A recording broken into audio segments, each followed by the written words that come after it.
Satprem, Sri Aurobindo ou l'aventure de la conscience.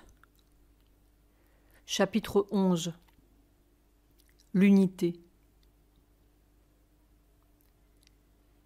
Sri Aurobindo devait passer 1 an à la prison d'Alipore à attendre le verdict. Il n'était pour rien dans l'attentat manqué. L'organisation de la rébellion n'avait rien à voir avec les actes de terrorisme individuels. Quand je fus arrêté et emmené précipitamment au dépôt de l'Al-Bazar, ma foi fut ébranlée un moment, car je n'arrivais pas à pénétrer ses intentions. J'étais troublé et m'écriai vers lui dans mon cœur : « Qu'est-ce qui m'est arrivé ? Je croyais avoir pour mission de travailler pour mon pays et qu'aussi longtemps que le travail ne serait pas terminé, j'aurais ta protection. Alors pourquoi suis-je ici et sous pareille inculpation ? » Un jour passa, puis 2. Le 3e, une voix me vint du dedans. « Attends et regarde. » Alors je devins calme et j'attendis. Je fus transféré de l'Al-Bazar à la prison d'Alipore et mis au secret pendant 1 mois. Là, j'attendis, nuit et jour, d'entendre la voix de Dieu en moi et de savoir ce qu'il voulait que je fasse. Puis je me souvins qu'1 mois avant mon arrestation, un appel intérieur m'était venu d'abandonner toute activité et de regarder en moi-même afin d'entrer en communion plus étroite avec lui. J'étais faible et ne pus accepter l'appel. Le travail que je faisais m'était très cher. Note de bas de page pour la libération de l'Inde. Dans la fierté de mon cœur, je pensais que sans moi il souffrirait ou même échouerait et serait perdu. Je ne voulais pas le quitter.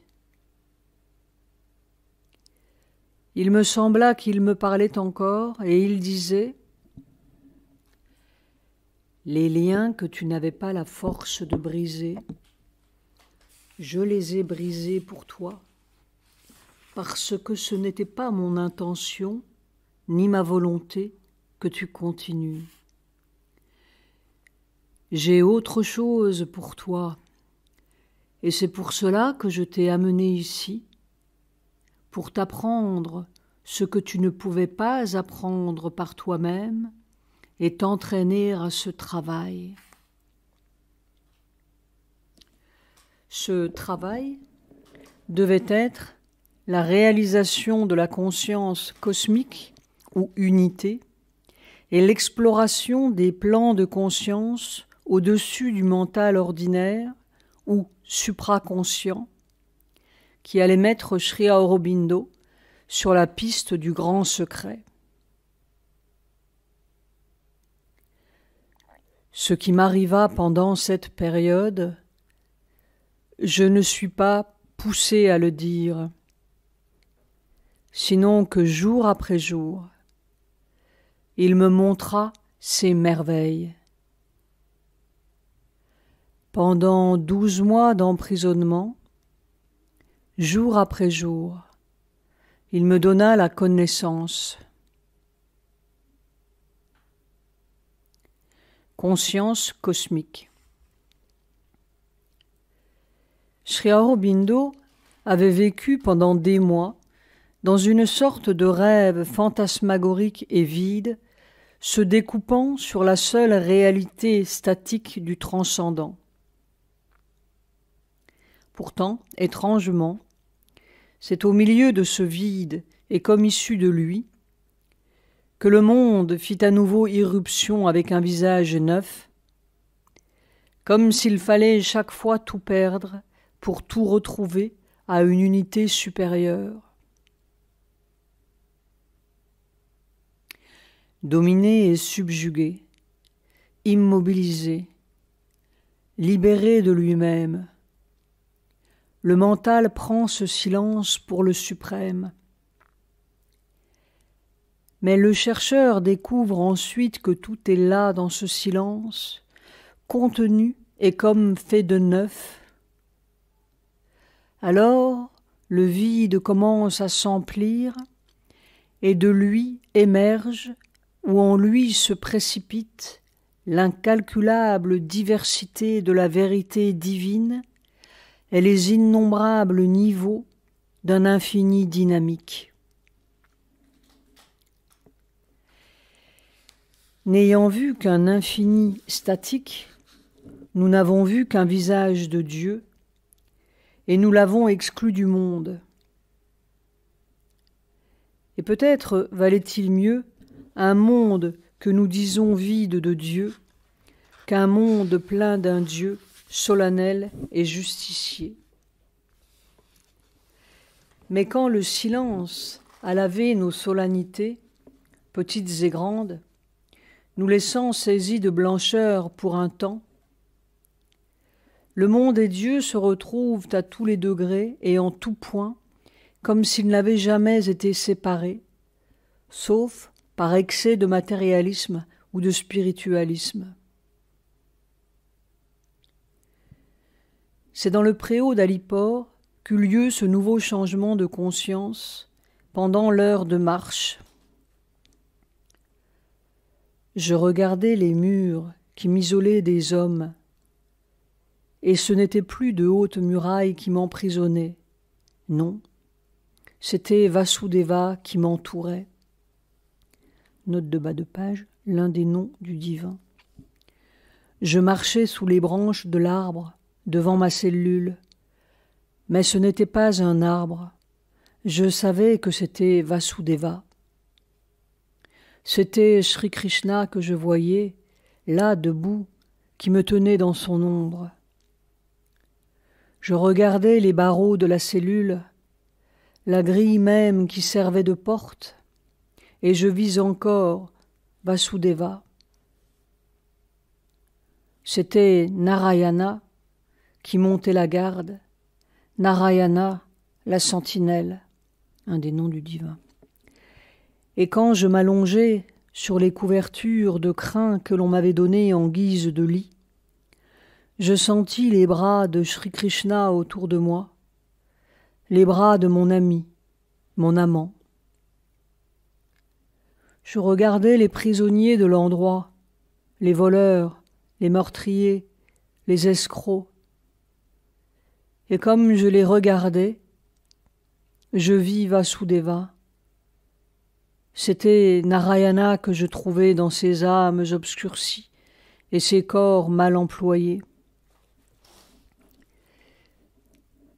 L'expérience ne devait plus quitter Sri Aurobindo.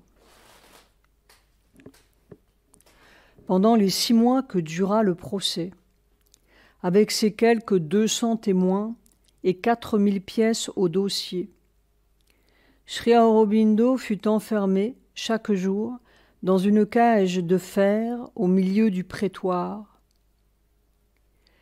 Mais ce n'était plus une foule hostile qu'il voyait, ni des juges. Quand l'affaire s'ouvrit, la même vision me suivait.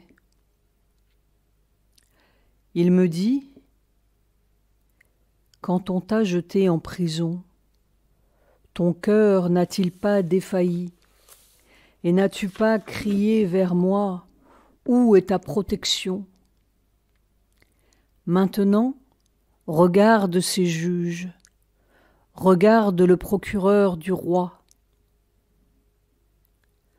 Je regardais, et ce n'était pas le juge que je vis.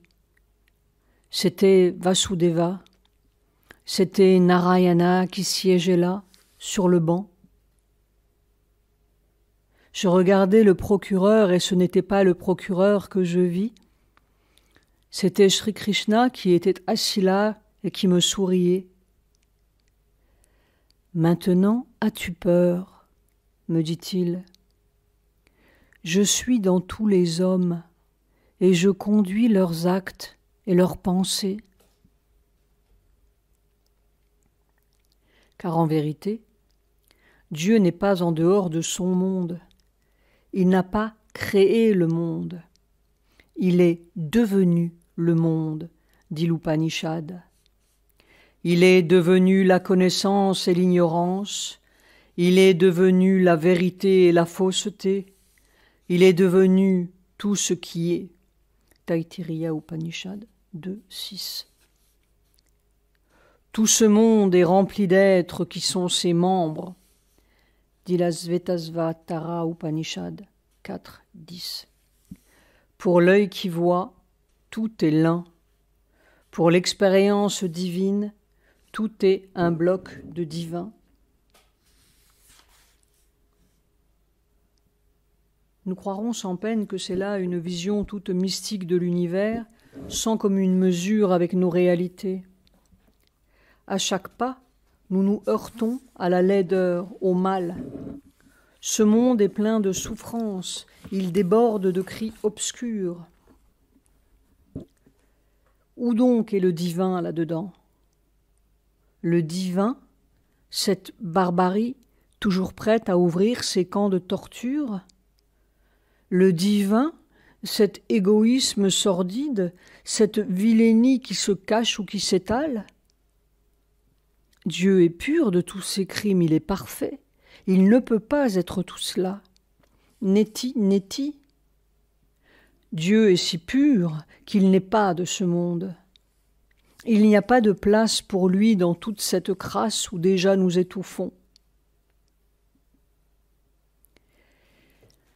Il faut regarder l'existence en face, si notre but est d'arriver à une solution vraie, quelle que soit cette solution.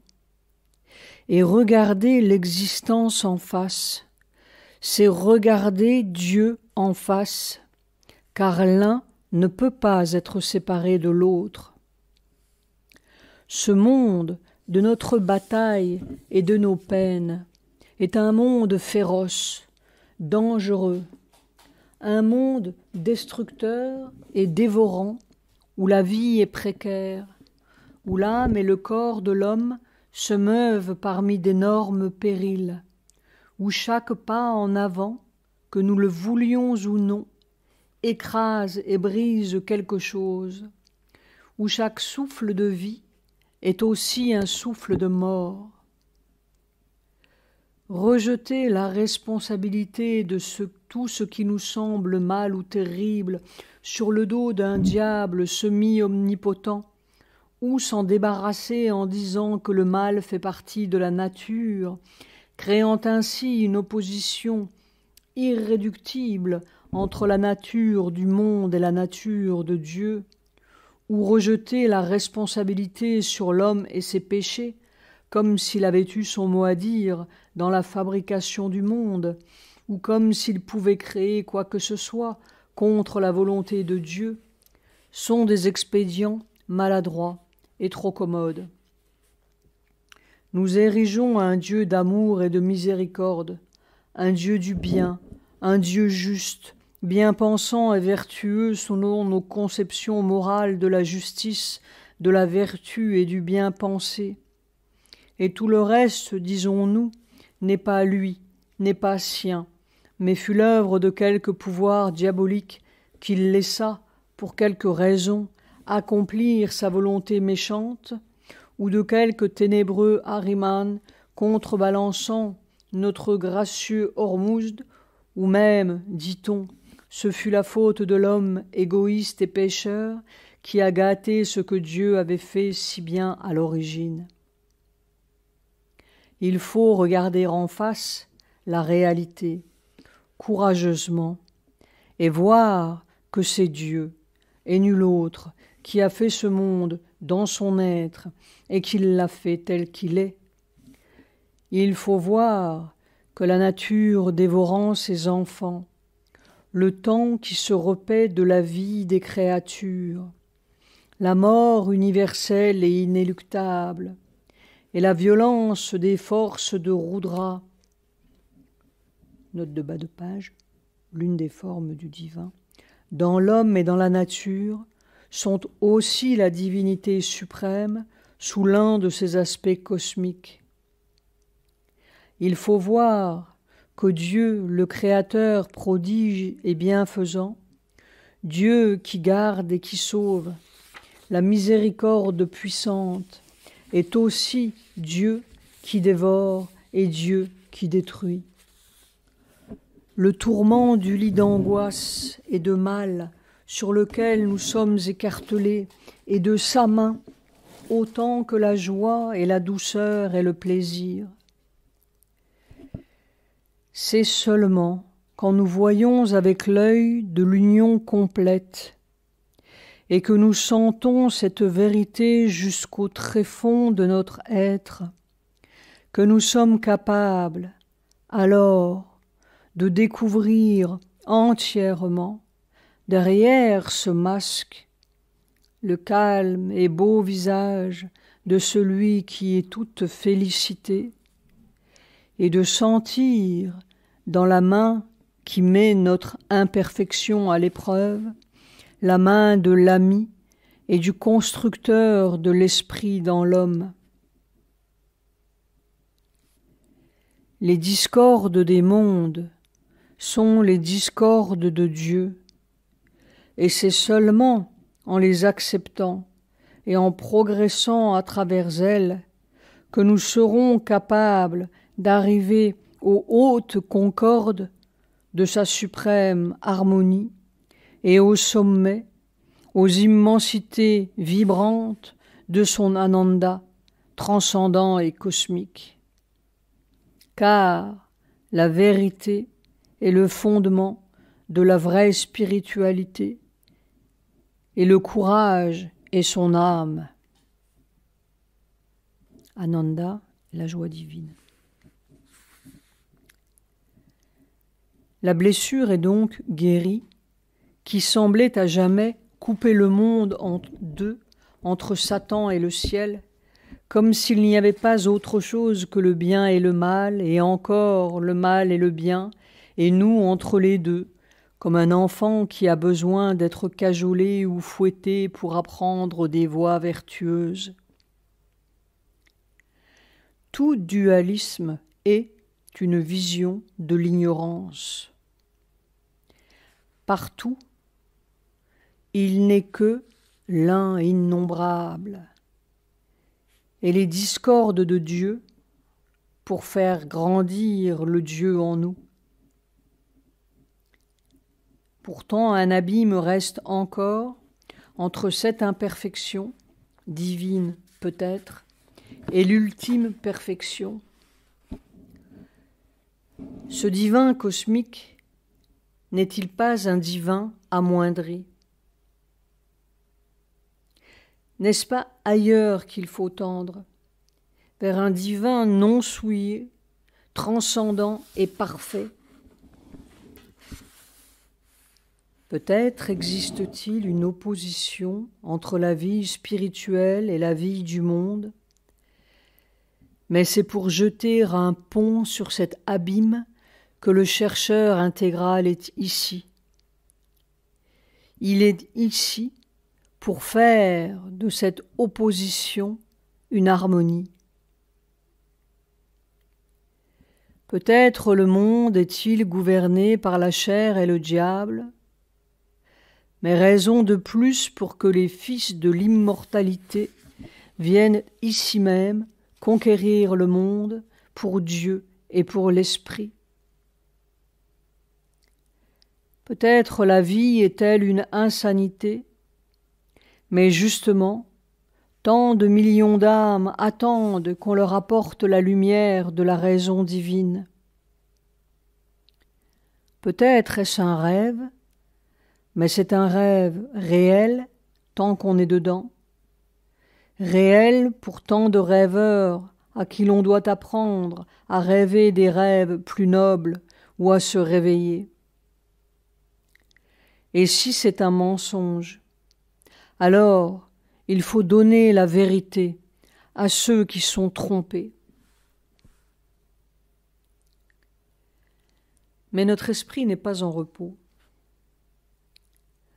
Peut-être acceptons-nous de voir Dieu dans tout ce mal et cette souffrance, de comprendre que l'ennemi obscur qui nous harasse est vraiment le constructeur de notre force, le forgeron secret de notre conscience.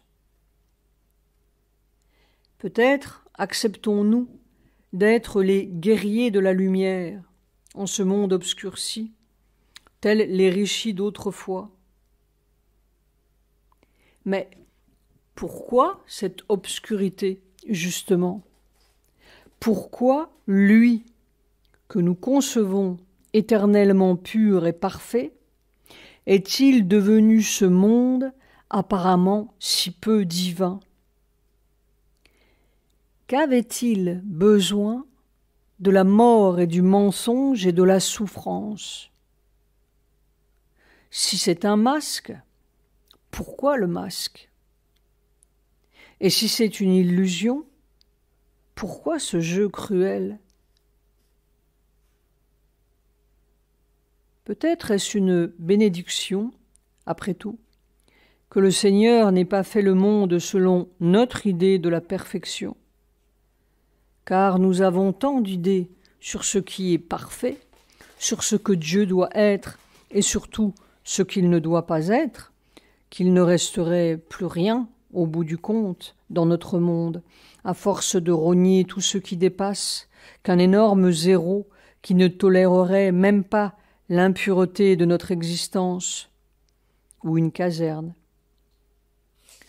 La vertu, observe Mère, a toujours passé son temps à supprimer des éléments dans la vie, et si l'on avait mis ensemble toutes les vertus des différents pays du monde, il resterait fort peu de choses dans l'existence. Parce que nous ne connaissons encore qu'un type de perfection, celle qui élimine, pas celle qui comprend tout. Mais la perfection est une totalité.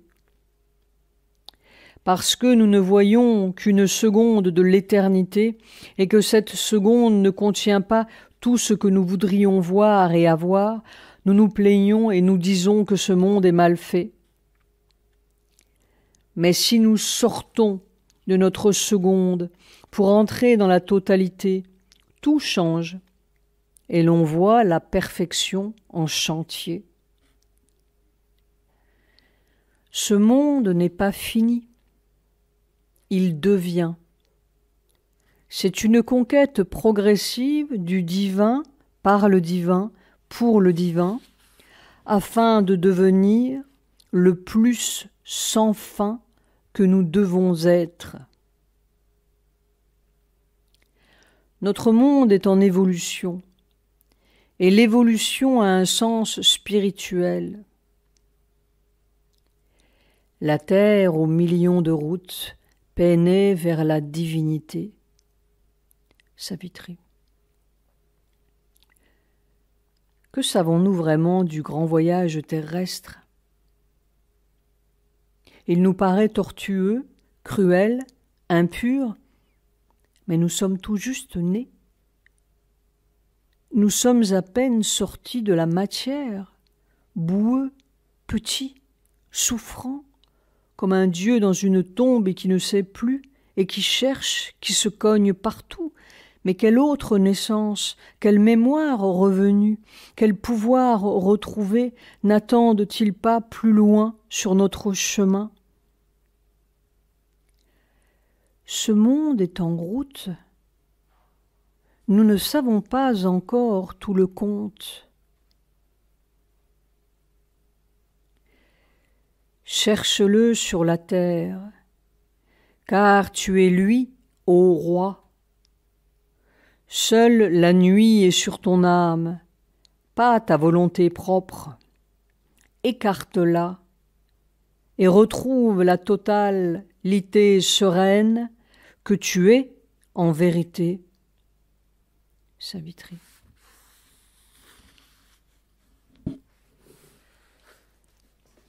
L'être central, la personne universelle.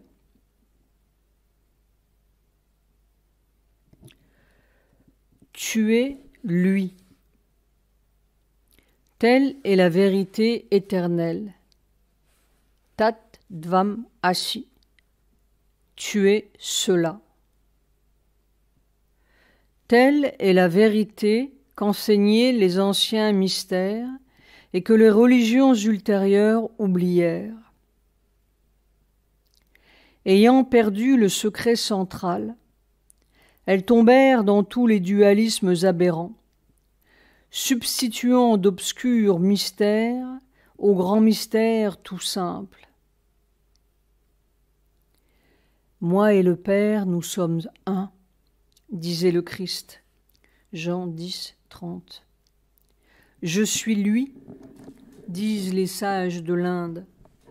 Soham. Parce que c'est la vérité que découvrent tous les hommes libres, qu'ils soient d'Asie ou d'Occident, du passé ou du présent. Parce que c'est le fait éternel que nous devons tous découvrir. Et ce moi, ce je qui proclame son identité avec Dieu, n'est celui d'aucun individu privilégié, comme s'il y avait encore place pour un petit jeu personnel et exclusif dans cette éclatante ouverture. Comme si le sage des Upanishads, les rishis ou le Christ avaient annexé pour eux seuls la filiation divine. C'est la voix de tous les hommes, fondue dans une conscience cosmique, et nous sommes tous les fils de Dieu. Il y a deux façons de faire cette découverte, ou deux étapes. La première est de découvrir l'âme, l'être psychique, éternellement une avec le divin, petite lumière de cette grande lumière. L'esprit qui est ici-bas dans l'homme et l'esprit qui est là-bas dans le soleil, en vérité, sont un seul esprit, et il n'en est pas d'autre, dit l'Upanishad. Taittiriya Upanishad 10. Celui qui pense, il est autre et je suis autre, il ne sait pas. C'est cette découverte de l'esprit dedans que les Védas, il y a quelques 6 ou 7 000 ans, appelaient la naissance du Fils. Nous l'avons vu, sa masse de rouge ardent. Un grand Dieu dedans a été délivré de l'obscurité. Rig Veda 5, 1, 2. Et dans un langage éblouissant de puissance, les rishis védiques affirmaient l'éternelle identité du Fils et du Père et la transmutation divine de l'homme. Délivre ton Père, dans ta demeure, garde-le sauf, ton Père qui devient ton Fils et qui te porte. Rig Veda 5, 3, 9. Et de la seconde où nous sommes nés, nous voyons que cette âme en nous est la même dans tous les êtres humains, et non seulement dans les êtres, mais dans les choses latentes, non révélées. Il est le Fils des eaux, le Fils des forêts, le Fils des choses qui ne bougent pas et le Fils des choses qui se meuvent. Même dans la pierre, il est là. Rig Veda 5, 1, 70. Tout est un parce que tout est l'un. Christ ne disait-il pas « Ceci est mon corps, ceci est mon sang » prônant ces deux symboles les plus matériels, les plus terre-à-terre, du pain et du vin, pour dire que cette matière aussi est le corps de l'un, cette matière le sang de Dieu. Et s'il n'était pas déjà là dans la pierre, comment serait-il jamais venu dans l'homme, Par quelle tombée miraculeuse du ciel! Nous sommes le fruit d'une évolution, non d'une succession de miracles arbitraires. Tout le passé de la terre est là dans notre nature humaine. La nature même de l'être humain implique un stade matériel et un stade vital qui ont préparé l'émergence de son mental, et un passé animal qui a modelé les premiers éléments de son humanité complexe. Et n'allons pas dire que la nature matérielle a d'abord développé, par l'évolution, notre vie et notre corps, puis notre mental animal, et qu'ensuite seulement une âme est descendue dans la forme ainsi créée. Car cela supposerait un abîme entre l'âme et le corps, entre l'âme et la vie, entre l'âme et le mental, qui n'existe pas. Il n'y a pas de corps sans âme, pas de corps qui ne soit en soi une forme d'âme. La matière elle-même est une substance et un pouvoir de l'esprit, et ne pourrait exister autrement, car rien ne peut exister qui ne soit substance et pouvoir de l'Éternel. Ce qui est muet et aveugle est la brute, et cela, non moins que l'existence humaine consciente et raffinée, ou que l'existence animale. Tout ce devenir à infini est une naissance de l'esprit dans les formes. Sri Aurobindo. Quand nous avons ouvert les portes du psychique, un premier stade de la conscience cosmique se dévoile. Mais le psychique qui grandit, la conscience force qui s'individualise et devient de plus en plus compacte, serrée dedans, ne se satisfait pas longtemps de cette étroite forme individuelle. Se sentant une avec cela, elle veut être vaste comme cela, universelle comme cela, et retrouver sa totalité innée. Être et être pleinement, tel est le but que la nature poursuit en nous. Et être pleinement, c'est être tout ce qui est. Sri Aurobindo. Nous avons besoin de totalité parce que nous sommes la totalité. L'idéal qui nous appelle, le but qui dirige nos pas, n'est pas vraiment devant.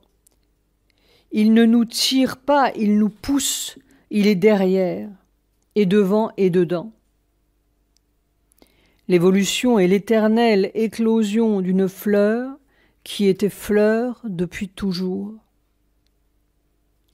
Sans cette semence au fond, rien ne bougerait, parce que rien n'aurait besoin de rien. C'est le besoin du monde. C'est notre être central. C'est lui, le frère de lumière, qui surgit parfois quand tout semble désespéré. La mémoire ensoleillée qui nous tourne et nous retourne, et ne nous laissera point de repos que nous n'ayons retrouvé tout notre soleil. C'est notre centre cosmique, comme le psychique était notre centre individuel. Mais cet être central ne se situe pas quelque part en un point, il est en tout point. Il est inconcevablement au cœur de toutes choses et embrasse toutes les choses en même temps. Il est suprêmement au-dedans et suprêmement au-dessus et au-dessous et partout. C'est un point géant, Sri Aurobindo. Et quand nous l'avons trouvé, tout est trouvé. tout est là. L'âme adulte retrouve son origine. Le Fils redevient le Père, ou plutôt le Père, qui était devenu le Fils, redevient lui-même. Les murs qui emprisonnaient notre être conscient sont abattus, renversés. Tout sentiment d'individualité et de personnalité est perdu. Toute impression de situation dans l'espace et dans le temps, ou dans l'action et dans les lois de la nature, disparaît. Il n'y a plus d'ego, plus de formes définies et définissables, seulement la conscience, seulement l'existence, seulement la paix et la béatitude. On devient l'immortalité, on devient l'éternité, on devient l'infinitude. De l'âme personnelle, il ne reste qu'un hymne de paix et de liberté, une béatitude qui vibre quelque part dans l'éternel. Sri Aurobindo.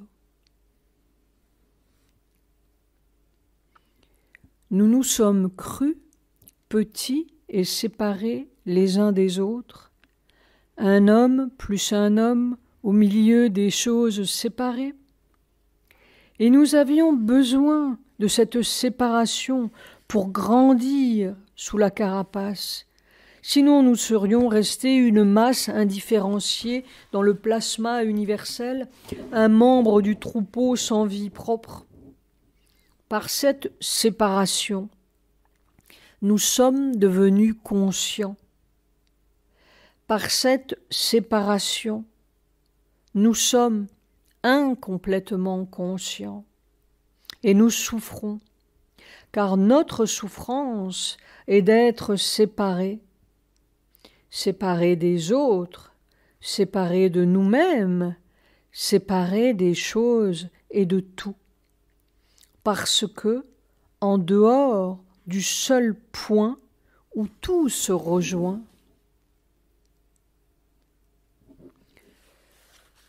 le seul moyen de tout arranger, c'est de reprendre conscience. Et c'est très simple.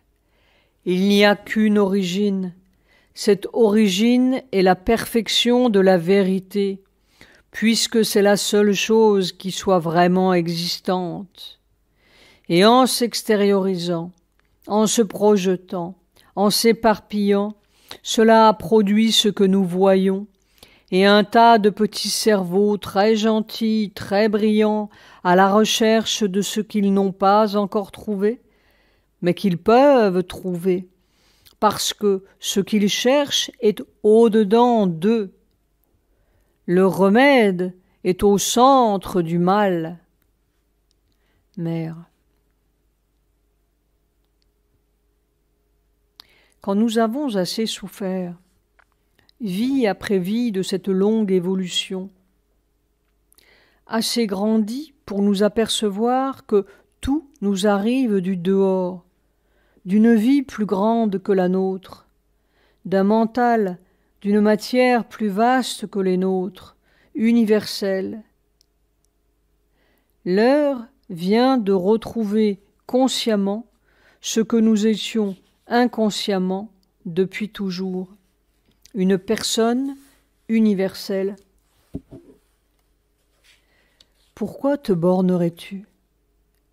Sens que tu es dans l'épée qui te frappe comme dans les bras qui t'aiment, dans l'embrasement du soleil et la danse de la terre, dans tout ce qui est passé, tout ce qui est maintenant et tout ce qui s'efforce de devenir. Car tu es infini et toute cette joie t'est ouverte. Sri Aurobindo. Connaissance par identité. Nous penserons peut-être que cette conscience cosmique est une sorte de super-imagination poétique et mystique, une pure subjectivité sans portée pratique. Mais d'abord, nous pourrions nous demander ce que signifie objectif et subjectif. Car si nous tenons le soi-disant objectif pour seul critère de la vérité, ce monde tout entier risque de nous filer des doigts, comme ne cesse de le crier notre art, notre peinture et même notre science depuis 50 ans, ne nous laissant que quelques bribes de victuailles certaines. Il est certain que le rôti de veau est plus universellement vérifié et donc plus objectif que la joie des derniers quatuors de Beethoven. Mais nous avons dépouillé le monde, nous ne l'avons pas augmenté. Réellement, l'opposition est fausse. Le subjectif est un stade avancé ou préparatoire de l'objectif. Quand tout le monde aura vérifié la conscience cosmique ou même, simplement, la joie de Beethoven, nous aurons peut-être le phénomène objectif d'un univers moins sauvage. Mais Sri Aurobindo n'était pas homme à se contenter de rêveries cosmiques. L'authenticité de l'expérience et son efficacité pratique peuvent immédiatement se vérifier par un test très simple, c'est l'apparition d'un nouveau mode de connaissance, par identité. On connaît une chose parce que l'on est cette chose. La conscience peut se déplacer en n'importe quel point de son universelle réalité, se porter sur n'importe quel être, n'importe quel événement, et le connaître aussitôt intimement, comme on connaît le battement de son propre cœur, parce que tout se passe dedans, plus rien n'est dehors ni séparé. Mais l'Upanishad le disait déjà, quand cela est connu, tout est connu. Les premiers symptômes de cette nouvelle conscience sont très tangibles. On commence à sentir que les autres aussi font partie de soi-même ou qu'ils sont des répétitions diverses de soi-même. Le même moi, modifié par la nature en d'autres corps. Ou tout au moins, on sent qu'ils vivent dans un moi universel plus vaste, qui est désormais notre propre réalité supérieure. En fait, tout commence à changer de nature et d'apparence. Toute notre expérience du monde est radicalement différente de celle qu'ont les hommes enfermés dans un moi personnel. On commence aussi à connaître les choses par une autre sorte d'expérience, plus directe, qui ne dépend pas du mental extérieur et des sens. Les possibilités d'erreur ne disparaissent pas cependant, car ce n'est pas possible tant que le mental reste le moins du monde l'instrument transcripteur de la connaissance, mais il y a une nouvelle façon, plus vaste et plus profonde, d'éprouver, de voir, de connaître, d'entrer en contact avec les choses. Et les confins de la connaissance peuvent être repoussés à un degré presque illimité. Sri Aurobindo.